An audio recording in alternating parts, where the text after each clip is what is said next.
Hi, and welcome back to another video, you guys. I am super excited about today's video, and let me tell you why. Because I'm going to be talking about how to start saving for or I should say, how to start building your vacation fund. Now, I know what you're thinking, Michelle, it's only July, and it's not even July, it's January. So, why am I thinking about saving for vacation in January? Well, let me tell you something.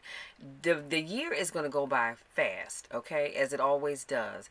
It just seems like just yesterday we were saying Happy New Year was January the 1st, and then here we are today, it's the 20th. So the time is moving. Time waits for nobody. So what I need you all to do is start now. Okay, so we're going to talk about this, but let me tell you where I got the inspiration to do this. Lakeisha loves to plan. I love her videos, and I watched the video that she did, I want to say about a week or maybe two, but I think it was at least a week ago. It might have been 2 weeks ago. And she was showing us how she budgets for the year. And I mean, she budgets everything: her kids' birthdays, her birthday, her spouse's birthday, anniversaries, Thanksgiving, Christmas, Halloween, vacations, everything you can think of, and she sets it out, and then she comes up with a plan on how she's going to save. And so she has for her, because once she figured out everything, then she determines how much she needs to save every month to get to that end goal. And so how you do that is going to be different for you. So I'm not going to get too deep into that, because what works for me may not work for you, because we may not be saving the same amount of money. But I just wanted to let you guys know where that inspiration came from. So let's jump right on in. So I did a little research, and I said, well, let me see what are the best savings accounts that you can use to build up your vacation fund. And this is what I came up with: Chase, TD Bank, Bank of America, which I bank with. So, yes, I was so glad that they made the list. As a matter of fact, here's a little side story. I've been with Bank of America so long that I can remember when they were Sovereign Bank.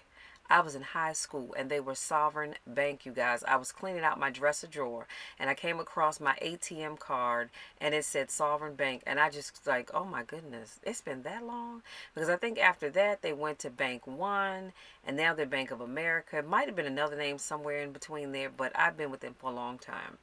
Let's see, what's next? Discover Bank, Wells Fargo, American Express Bank, U.S. Bank, Axos Bank, Capital One, Radius Bank, PNC Bank, Synchrony Bank, Citibank, CIT Bank, SunTrust Bank, Marcus by Goldman Sachs, BB&T, Alley Bank, Regions Bank, and BBVA Compass. Okay, now to be honest with you, I have no idea what that is. I've never heard of it, but it showed up in the list. So now let's start. So now that we know where we should be putting our money to save for our summer vacation, let's talk about how to save. So before you start to save, you need, and if you know me, then you know I am always about putting pen to paper, okay?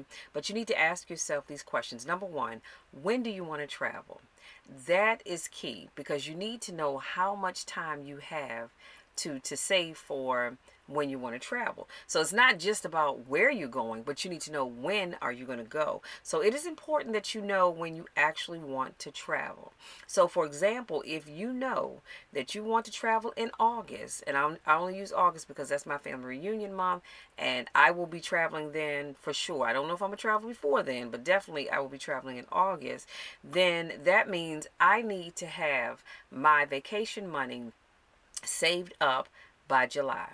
Okay, and actually, because I'm not going till like the middle slash latter part of August, I can save all the way up through the end of July, and actually the first week in August if I wanted to. But my goal is the end of July, and so I now know what my time frame is for saving. So I am currently using my credit union. I have Andrews Federal Credit Union to save for my vacation, and just because I'm thinking about it, my Christmas savings as well. I don't think any bank, and I'm not even quite sure if most credit unions have an actual vacation club. When I worked for USDA, I know our credit union there, we had a vacation club account, which was separate from your checking and your savings. Whole different account, where I'm so thankful that Andrews Federal Credit Union, they still have the clubs that are separate from your account. So when I pull up my banking, I see my checking account, my savings account, and then it says vacation club, Christmas club. And so I'm so thankful for that. So that's how I'm choosing to save for both of those things. And number two, figure out how much your trip is going to cost you. So we have when we're going, and now we need to figure out how much is it going to cost us. So along with knowing when you want to travel, you need to have an idea of how much things are going to cost you. So you're gonna so that you'll have enough. It's nothing worse, and it's not that you can't just go in to pull out a credit card or go into your account and just swipe, but I just think if you're going to save, you want to make sure that you are truly saving. So this means that you're going to need to figure out some of the following costs. Your travel. How are you getting to your destination? Okay? Are you are you flying there? Are you taking a bus? Are you taking the train? Or are you going to drive? Now, if you're going to drive, so you would research, of course, the cost of your airplane tickets, your train tickets, and even a bus ticket if that's how you choose to travel. But if you're going to drive, you now need to factor in gas money. And that's going to have to be an estimate because you don't know how much gas is going to cost you to get where you need to go and back. So you've got to factor in that. You have to also factor in having your car serviced before your trip. I don't know about you all, but anytime I decide to take a road trip, I like to get my car serviced, making sure, well, I can always, because I have let me see, I have the app on my phone. I have the Chevy app on my phone. Can you all see that? Probably not. There we go. The light is hitting it. But I have the Chevy app on my car and it's still trying to open up. So I can look at both of my vehicles and see things like what the oil life is, my tire pressure, is any maintenance scheduled on it, what else? How much gas I have, how far that gas is going to take me, all of those great things. And I can do all of that via my app. So if you don't have the option to do that, then you're going to need to kind of know something about what's going on with your car, okay? And I would suggest that you do that anyway, because the worst thing you want to do is set out on the road, you're going on vacation, and then your car breaks down. Now, then you have to think about how much is a hotel going to cost you, because unless you want to just stay in a seedy little hotel, you don't have to necessarily do high end, but you want a nice hotel. You know what I mean? So you have to do your homework to figure out how much is that going to cost you, and how many nights stay will you need. So it depends on where you're driving to. You might only need to, maybe you're going to get on the road, drive for 8 hours, you're going to get a hotel, spend the night, get up well rested the next morning, get back on the road, and then you'll be at your destination. Depending on where you're going, you might have to stay at a hotel 2 nights before you get to your destination. So that's 1 or 2 nights going, and then 1 or 2 nights coming back. So you need to factor all of that in. And then you need to think about lodging. So now, I had here in parentheses, are you staying on a cruise ship? And the reason why I had that there is because, of course, if you've ever been on a cruise, then I am blessed to be able to say that I've been on 6 cruises. No, 7 cruises, because my daughter's been on 8. But I have been on 7 cruises, and what I love about it is that the cruise ship is your hotel. So you don't have to worry about staying at a hotel, because the ship is your hotel. Everything you need is on there. All your meals are included in the price of getting on that cruise. So if you're taking a cruise, then you're good, because once you pay your money, everything you need is right there. But if not, you need to figure out how much is a hotel going to cost you. Let's face it, a Marriott hotel, I'm sorry, my sister would get me if I did not pronounce it right. It's Marriott. I thought it was Marriott, but she worked for Marriott, and so her and her fiance, and so it is pronounced Marriott. But staying at a Marriott hotel is probably going to cost you a little bit more than a Howard Johnson's. And again, it's going to depend on where you're going. But some hotels also offer free breakfast. So if that's the case, then, hey, let's give that a 2 thumbs up, because all you're doing is paying for the lodging. Because you're going to get up, you're going to go down the hall or go downstairs where your roommate is, and you're going to have breakfast, you and your family, or just you. And then you're going to get back to your room, gather your things, and you're on the road. So you didn't have to spend any money for breakfast at all. So that's something that you want to think about. Now, if you're staying at a full resort type place, and usually that's going to be like your, I think some Howard Johnsons actually have kitchens. They're mini kitchens, meaning that they don't have an oven, but they have a stovetop and a microwave. But if you're going to stay, either that, that's fine too, but that or a resort style hotel, or resort style hotel where you have a full kitchen. If you have to stay overnight, you might decide, hey, you know what, I'm going to run down the street to the local grocery store. I'm going to get me some groceries so I can fix some dinner. That will save you from having to go out and eat, so you can cook you some dinner and also pick you up something that you can fix in the morning so that you can get up, fix your breakfast before you get on the road. Again, that's going to save you some money, and you don't have to go out and buy a whole lot. All you need is just enough to have for that evening and the next day when you get up. Again, it's going to save you some money, but these are things that you need to think about. And so, yeah, so having the kitchen will save you money because, like I said, you buy your food. So then you have to think about the other stuff. And so the other stuff, let's talk about what falls under other. Your theme parks, your excursions. Now this is once you're on the vacation. Okay, you're there. You're at your destination. You have to think about, are there theme parks? So you're going to need to do your research to see how much of the tickets to the theme parks. Now, if you're like me, and I am blessed and highly favored, where I have my dad and my sister who are both retired military personnel, my mom who is a dependent of a retired military person, I can get my tickets from Andrews Air Force Base, and they're always discounted for various theme parks. So thank God for that. But you have to figure out, how much are the tickets to the theme parks going to cost you? What excursions are there where you're going? Are there tickets for those things as well? And if so, how much are they? You're going to want to buy souvenirs, because who doesn't, right? So you need to factor in money for your souvenirs. Now, with that, you're going to have to just estimate, because you don't know what it is you're going to buy, of course, until you get there. So you need to come up with a souvenir budget to say, okay, I'm only going to allot $100 for souvenirs. $150, depending on how many people you have to buy stuff for. But you need to allot a set amount for that. Now, you have to think about snacks, because if you're flying, you're going to get there in no time. But if you're on the train, which you can get snacks on the train, but why not have your own?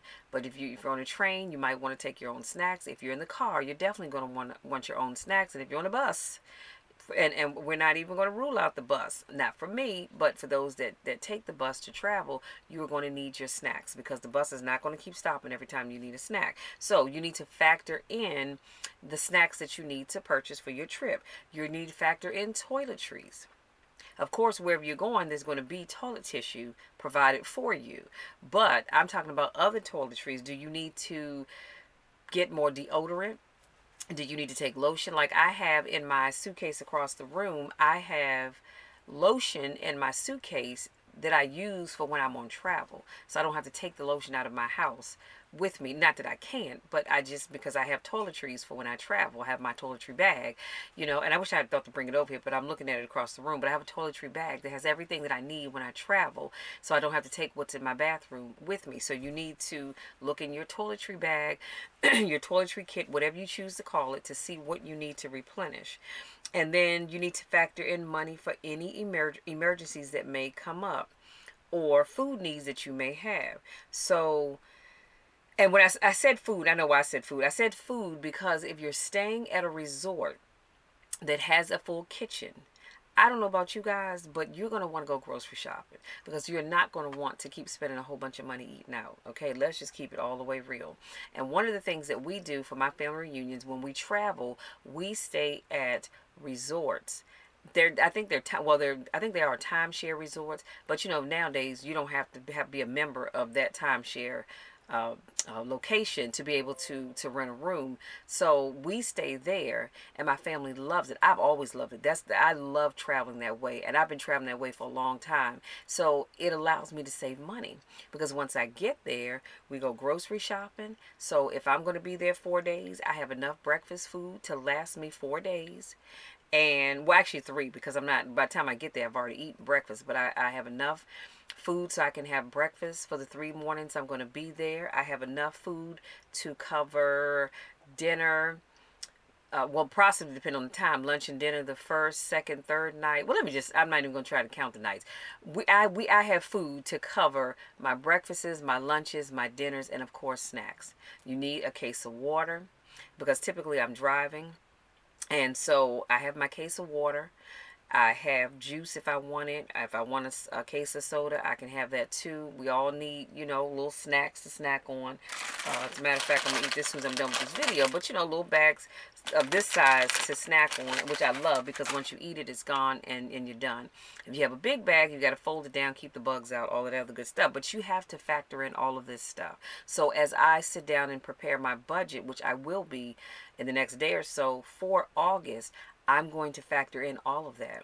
I want to sign a budget to my groceries.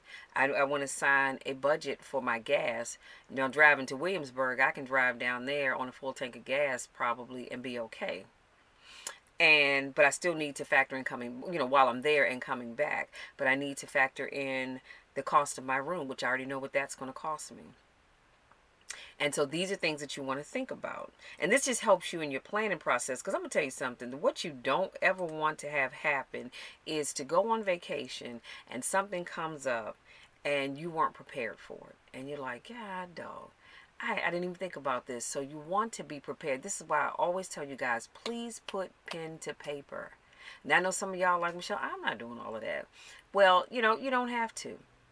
You don't have to, but I like to have an idea of how much things are going to cost me. So let's talk about setting up your savings plan. You can save daily, weekly, bi-weekly, or monthly. The choice is yours. And that's going to depend on how your money comes in. If you get paid every week, I would say once you figure out your total of what you need to save, I would say figure out your total and then decide, okay, my vacation is whenever it's going to be. So I need to save, depending on how many paydays you have prior to your travel date, that's going to determine how you divide up how much you need to save. So if you get paid weekly, figure it out weekly. If you get paid bi-weekly, figure it out bi-weekly. If you get paid monthly, figure it out monthly. So the choice again is going to be up to you. I'm not going to tell you how to do that. So then you want to make your savings something you can manage.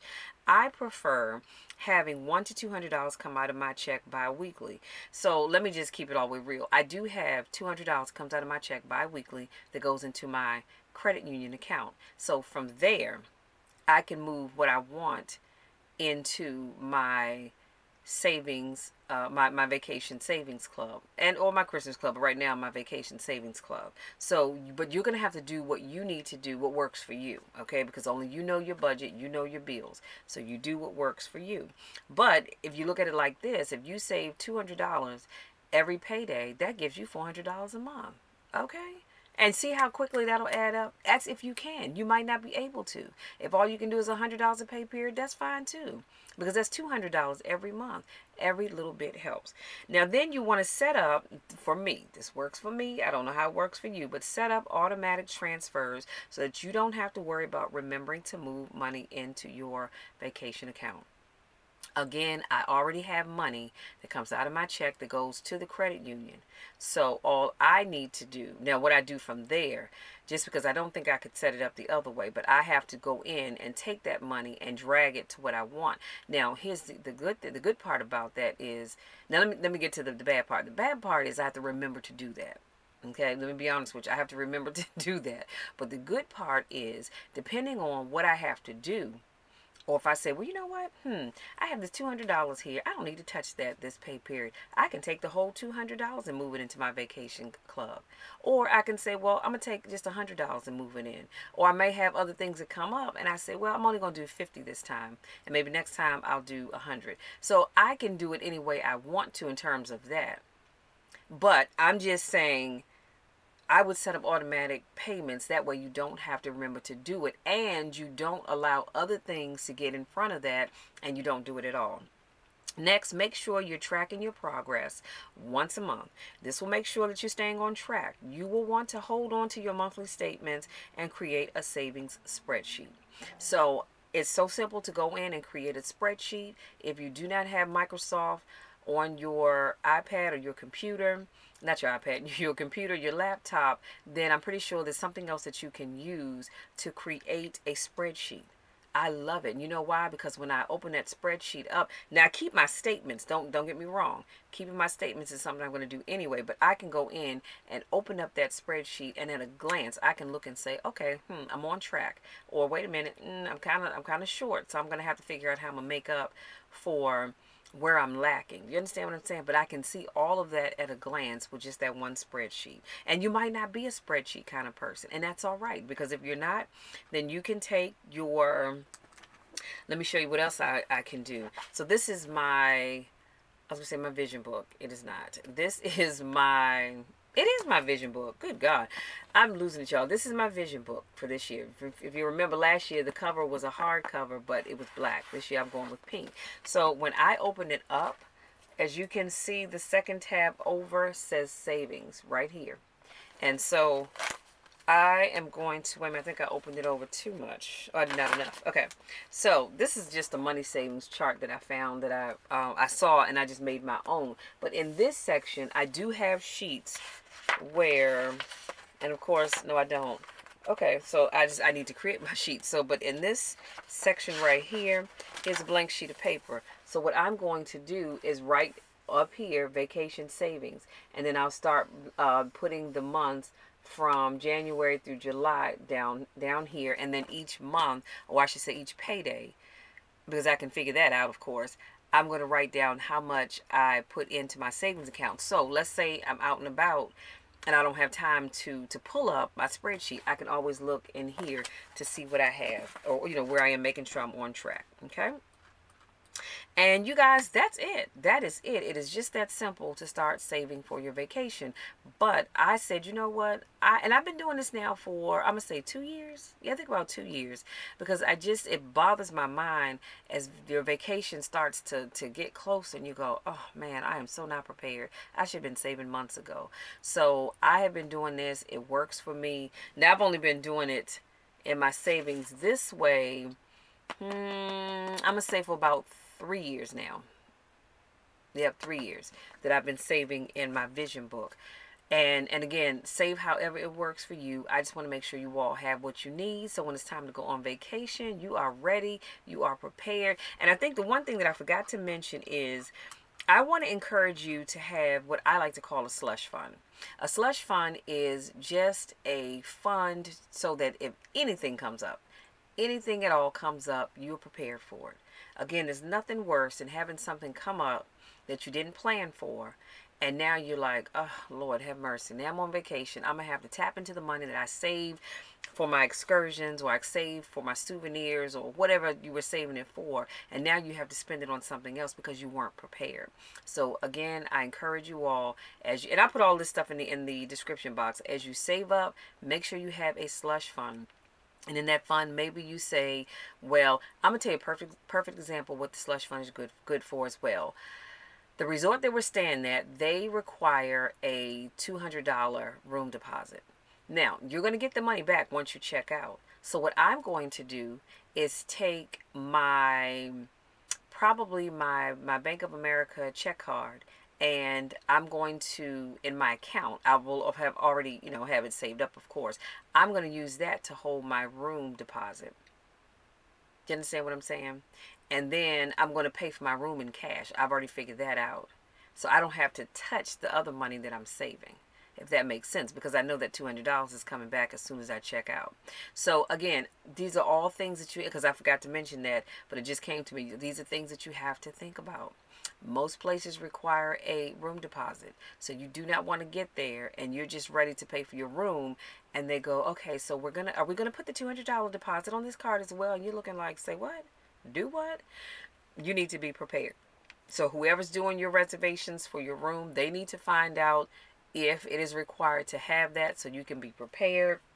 But you guys, that's all I have. I'm going to let you be, because I'm going to show y'all something. He's going to be mad at me, but my other half is calling. So I need to hurry and get y'all off this video so I can take this call. But thank you guys so much for giving me just a little bit of your time. I hope this helps you all in any way, shape, or form. Again, how you save your money, how you track it is completely up to you. I just want you all to just be prepared so nothing sneaks up on you, okay? nothing at all, and you're just going to go have a great time, enjoy yourselves, and have fun for me, okay? Again, thank you so much for giving me just a little bit of your time. Thank you to my newest subscribers. I love it when I get notifications saying I have a new subscriber. Thank you for those of you that continue to support me in all that I do. You know, you guys know my drill. You know my spiel. I love each and every one of you to the moon and back. And honey, there is nothing, and I mean absolutely nothing that you can do about it. Because I'm going to love you no matter what. I'm always going to love you when nobody else even likes you. Now, you can take that to the bank because that's truth. Until our next video, take care.